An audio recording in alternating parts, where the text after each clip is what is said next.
Kliptown has played a significant role in shaping the country's history. As we know, that is where the Freedom Charter was adopted back in 1955. And 29 years into democracy, the community there is still grappling with challenges that can be attributed to political and systemic failures. But the Kliptown Youth Program continues to uplift those who contribute to the betterment of their community. For more on this, we're joined this morning by Thulani Madondo, who is the founding director of the Kliptown Youth Program. Thulani, it's great to have you in the studio. Good morning. Thank you so much for coming on. And we always talk about the importance of Kliptown, right? Given its place in our country's history. It's where the Freedom Charter was adopted in 1955. But outside of the work you've done with the Kliptown Youth Program, do you see that it is being singled out by government as an area of focus to be uplifted? Yeah, it is really unfortunately that there are still so many challenges in Kliptown. If you go there, you wouldn't even believe that this is the place where our Constitution's foundation comes from. But as a youth of Kliptown, we started something that we believed that it will take us to bring change in Kliptown. What are some of those challenges that stand out for you and that led to the formation of the Kliptown Youth Program? Kliptown is still one of the communities without most of the basic services. There are no schools there. There's no electricity where we come from. Littering, it's all over the place. Garbage is not collected. It's supposed to be.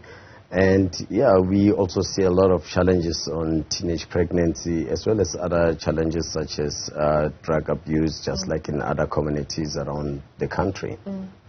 And that's the building blocks of why you started the program.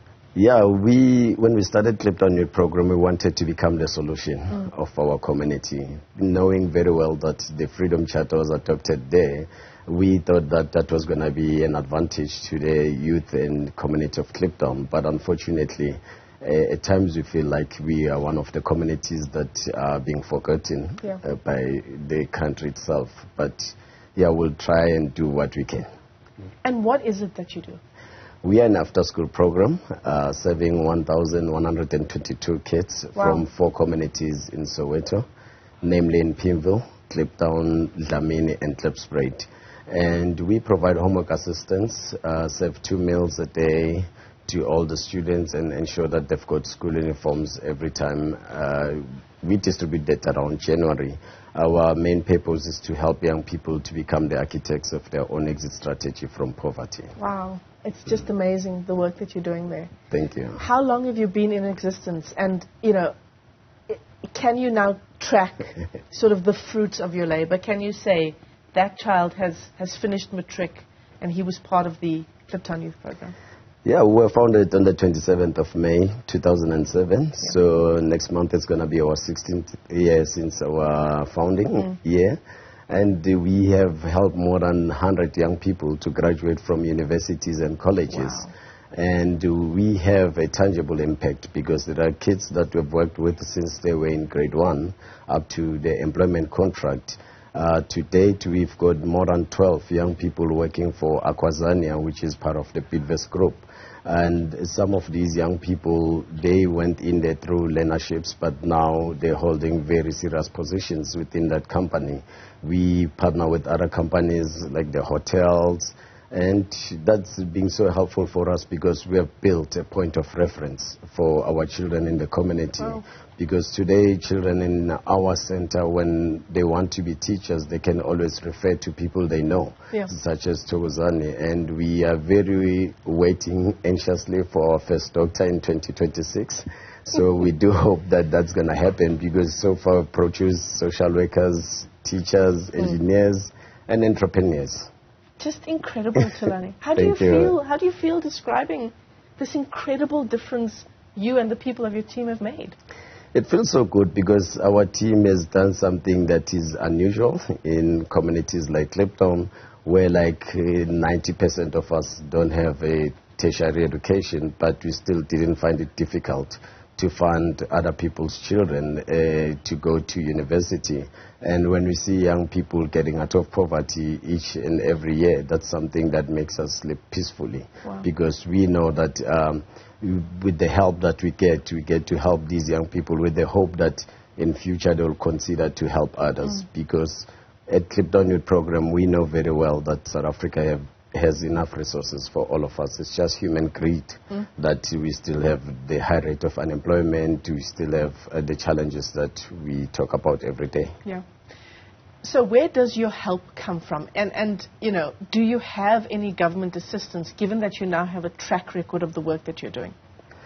Sadly, we have never received any government support. Most of our support is private. We're talking about companies such as the AVI, Community Trust, the Elma Philanthropist, KLA. There are also a number of other organizations or companies that will come and make once-off donations.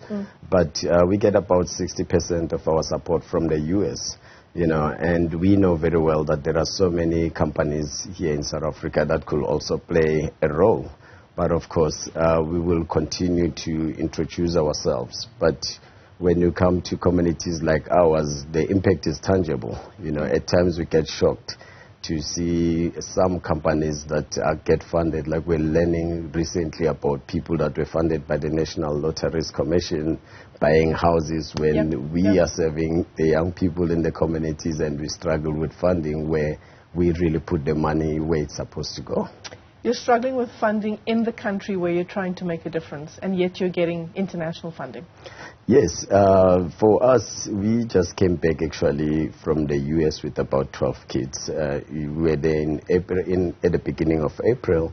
Part of our work is to ensure that we create awareness about our work, because what we have found it difficult is that in this country, at least you need to have some uncles and aunts in government departments before you can get support. So coming from Kliptown, you will never have such people. So you've got to find a way on how to keep your organization running. That is devastating as it is heartbreaking, isn't it? That you it need does. to have connections. Yeah. And that your track record doesn't speak for itself. Yeah. The one thing that I would ask Thulani is, you know, you say you're turning 16 next month. You've taken now a group of children through from grade 1 into matric, into jobs. You know, how do we roll out the roadmap that is the Kliptown Youth Program to the rest of the country? The only thing that stops us is funding. We have seen that our model works. That's why we are now in 4 communities around Soweto. And we are still being approached by several people from all over the country asking us if we will consider to have branches in their communities. But our model is to always empower people to respond to the needs in their own different communities. What we could do is just to engage in knowledge exchange, to share with them about things that have worked for us and things that have challenged us. And we're happy to provide mentorship, because for us to be where we are, we're also mentored, and we continue to receive mentorship from organizations such as Ubuntu Educational Trust based in Eastern Cape. We had to go there to go and learn how they do things. We came back and did things in Kliptown, so we believe that that's the same information or knowledge we can share with other community organizations. That's important, the point you're raising there, isn't it? The fact that you're willing to give sort of the broad outline to other communities, but that it is important that people who are in that community, wherever it might be around the country, that they play the role in uplifting their own communities, because of course they have the ultimate knowledge of the challenges their particular community faces, right? Yeah, it's not always a one-size-fits-all, you know, and for us, we believe that the Kliptown Youth Program has worked so well because we were born and raised there. We know the challenges, and we always knew that we wanted to have a good life. And at KYP, we believe that education is the most important ingredient towards good life. And to have that, you need to make sure that you provide the quality education to all the young people that we have access to. And it's more about taking ownership. In our case, we're lucky that we're able to take full ownership. as a group of young people in 2007, and we believe this is something that can happen nationwide as long as people are guided. We just need people that will believe that this thing will work. Yeah. We always talk about the cycle of poverty. What you're trying to do is start a new cycle, right? A cycle of giving back. Yeah, we are starting a cycle of breaking the poverty cycle, because at times it's never easy to believe that you can succeed when you have never seen someone succeeding next to you. But in our case, our children that we serve today, they will have a different story to tell, because they've seen people they know succeeding. Then they start to believe that it's possible, we can rise out of poverty. And that's what we stand for the organization. For us, every time we see a young person starting a business or getting an employment contract, that's then we feel that we have done our job. Because normally our job is not complete until young people are economically active. Yeah. That's what we want to see. That's what we talk about when we talk about freedom, right? Yeah, definitely. Thulani, you talk about the difficulty with securing funding here at home, and the fact that you're getting the bulk of your funding from the US. When you've approached companies, and I'm sure you've done that, you've approached many companies in our own country. What has been the response? Because I find it so difficult to believe, given that these companies have their CSI budgets. Yeah. Certainly that many companies, when you approach, it's so hard to get access to the CSI community, no matter how much you may try.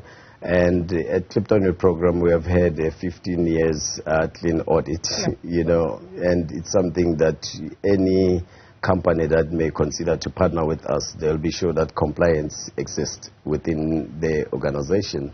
But it is really hard, but we will never stop trying to get funding from the country, because we believe that the young people that we're serving are the same young people that tomorrow will be leaders in these different companies around the globe, and organizations also such as the KFC Ad Hoc, they do support us at least once a year, which is something great too. But we wish to have more support. And for us, yes, as much as we need money, but the only thing that we need access to is employment opportunities, because for us to have sustainable empowerment is to ensure that young people get to stand on their own and they lead their lives. But sometimes we get support that way, people want us to come back again next year. That's not what we want. Employment opportunities, mentorship opportunities, let our young people come into your corporation, see the job that's being done, take them through what it takes to become an accountant or an engineer. It doesn't just have to be money. Of course, it would be great, but it doesn't have to just be money. Exactly, and we also need to understand that not all of us are going to be academics. As I mentioned, that 80% or 90% of us never went to college, but here we are today.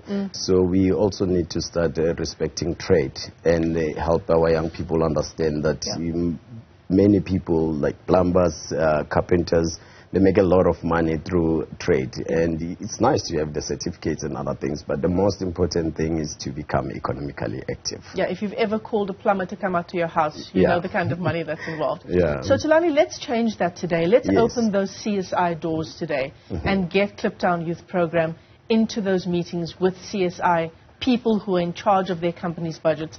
As we close off our interview, what would you like to say to those people?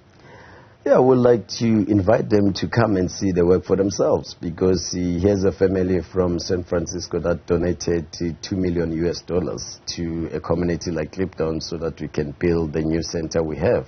And we have accounted for every rent that we had to build that center, created jobs within the community. So it's always easy for people to stay involved once they've come and visited us and see what we do and where we are, because without that, I think it's going to be way difficult, because we're more looking for collaboration rather than handouts, and then we also give you value for what you give to us.